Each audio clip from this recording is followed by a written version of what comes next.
Well, hello, Fox students. This is Mr. Pappas, and I thought it would be neat if I did a little reading for all of you. So I selected a book. This is one of my favorites that I used to read along with my own children. Um, the author's name is Gordon Corman, and the book is named Framed. So it's a nice chapter book, and I think I can break it up 5 to 10 minutes per chapter, maybe or so. And if you'd like to follow along with me, that would be great. So here we go. I'm going to read the back. I always do that when I have a read a book. It kind of gives you the idea of what it's all about. So here's what it says. Framed, made to look guilty even when you're innocent. Griffin Bing didn't do it. Yes, a valuable Super Bowl ring has been stolen from his school, but Griffin swears he never touched it. The only problem? All the evidence points to him. And the more he and his friends try to find the real criminal, the more they get into big trouble. Griffin Bing has always been a man with a plan. But how is he going to get out of this one? It's up to his friends, both human and canine, to get to the bottom of this mystery. All right, here we go. Chapter 1. 2 weeks earlier. A clammy rain misted down on the 680 students assembled in ranks on the muddy front lawn of Cedarville Middle School. Soggy sneakers splashed as the principal led his students through 20 jumping jacks, bellowing encouragement through a megaphone. Ben Slovak struggled along, trying to wave and jump while still keeping control of the wriggling lump in his hoodie. From time to time, a pointed snout and beady eyes poked up past his collar, looking distressed. I don't think Ferret Face likes this, Ben explained. Ben suffered from narcolepsy, a disorder where he might fall asleep at any time of the day. The small ferret inside his shirt was trained to administer a gentle wake-up nip whenever his patient began to drift off. Ferret Face is a smart guy, puffed Griffin Bing, laboring beside him. Yeah, okay, so we need a morning workout. But in the rain? Everyone knew that Dr. Egan had been a successful high school football coach before getting his doctorate in administration. But no one had expected the new principal to turn this middle school into training camp. It had been going on since the second day of the semester. Push-ups, leg lifts, running in place, sit-ups. Griffin was already more than sick of it, and he wasn't the only one. Out of the corner of his eye, he could see Logan Kellerman 3 rows over, barely going through the motions. Behind Logan, Melissa Dukakis thrashed on beneath a head of long, stringy hair that was now plastered to her face. She looked like the unopened bud of a tulip, one that was out of breath and puffing hard. Of Griffin's closest friends, Pitch Benson alone was managing to keep up. Pitch was an accomplished rock climber in top physical condition. Her movements were fluid, her athleticism matched only by the principal himself at the front of the throng. A painful slap made contact with the back of Griffin's head. He emitted a cry of shock, and his retainer popped out of his mouth and landed in the mud. Look alive, Bing, sneered a nasty voice from behind him.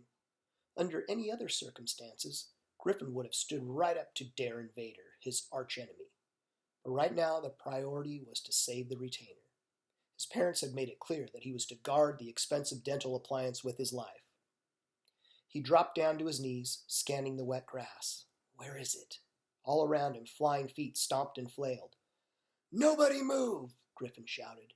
In your dreams, Darren laughed, kicking mud all over Griffin's kneeling figure. Desperately, Griffin ran his hands through the grass, feeling for the familiar plastic and metal shape.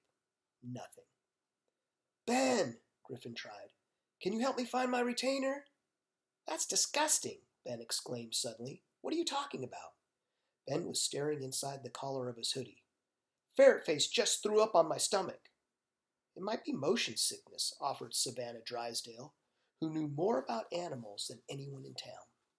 You know, the way people sometimes get nauseous on long car rides?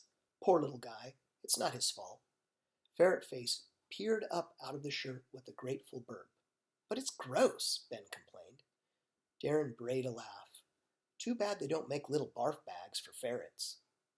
Would somebody just help me find my retainer? Griffin wailed. Savannah was disgusted. Don't be such a baby. You're looking right at it. She reached down and plucked it off the turf. If you keep your mouth shut for a change, maybe you won't fall out so often. Griffin examined the filthy, slime-covered metal. Oh, how he hated this torture device. It squeezed, it scratched, it kept him up at night. But if he ever lost it, he would have to find a new family. He turned and shook his fist at Darren. Someday, Vader. He was interrupted by 3 sharp whistle blasts. All right, everybody, Dr. Egan yelled. Good workout. Remember, your mind can never be sharp if your body's not with that program.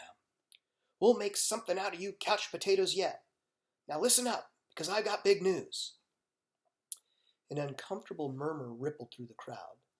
The students had heard more than enough big news in the past 2 weeks, like the big news that they were lumpy and out of shape, that soft bodies produced soft minds, and that sport was the ultimate character builder.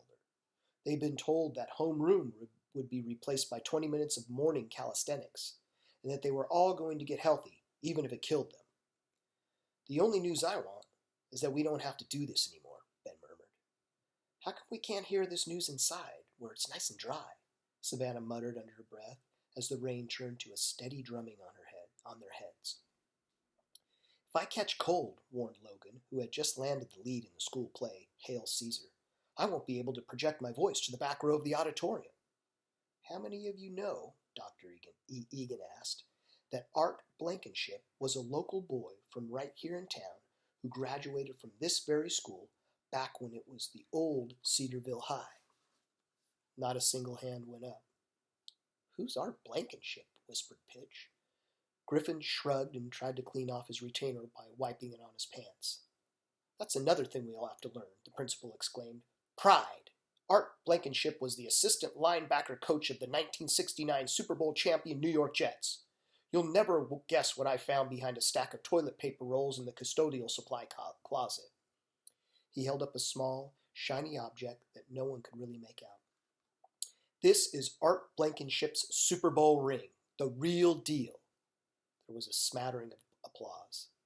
His widow donated this ring in his memory to the old school, where he learned to become a winner. The applause grew a little stronger. You're right to be impressed, the principal approved, but you should also be screaming your heads off. Somebody had no problem taking this treasure and sticking it on a dark shelf to be buried in toilet paper and forgotten. Well, it's not forgotten anymore. This ring is going into a place of honor in the display case in the front of the office. Every time you see it, I want you to think about Art Blankenship's legacy, how he grew up here, and how he walked these halls and went on to reach the highest possible level. Now the bell's about to ring. I want to see some hustle and some pride as you go in for first period. He clapped loudly. Let's move! He didn't have to give the order twice.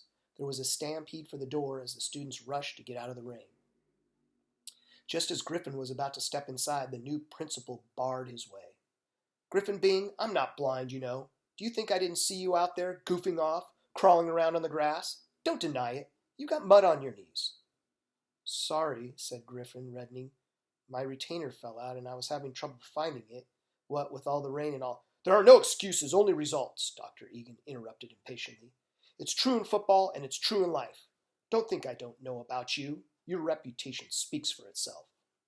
From his pocket, he produced a neatly folded newspaper clipping from the Herald, Cedarville's local newspaper.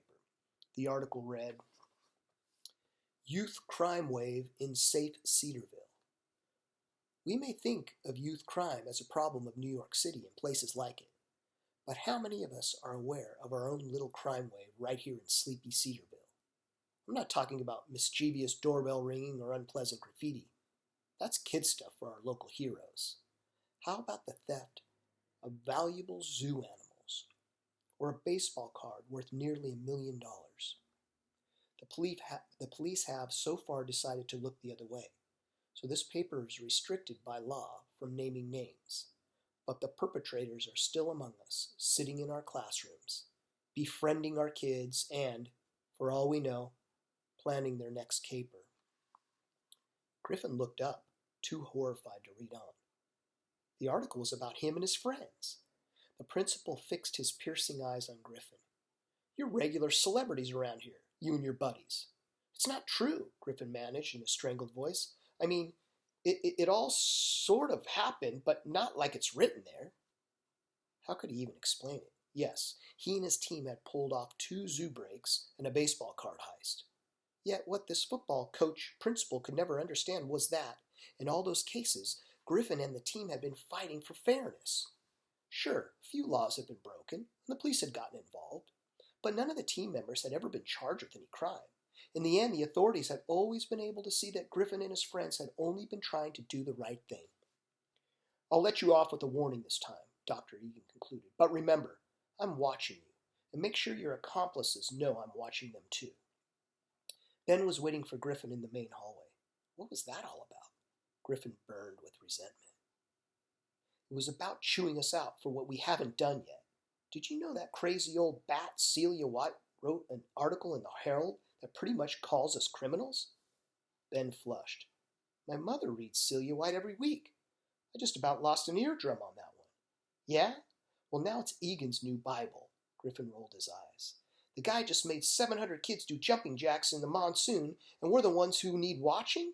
Celia White should be writing about that. Ben brushed nervously at the lump in his shirt where Ferret Face huddled. We haven't been in middle school for 2 full weeks, and already principal's out to get us. Griffin nodded grimly. We definitely need a plan to get him off our case, he went on. But Ben had stopped listening after the fateful word, plan. In Cedarville, New York, Griffin Byng was the man with the plan, and it always led to trouble.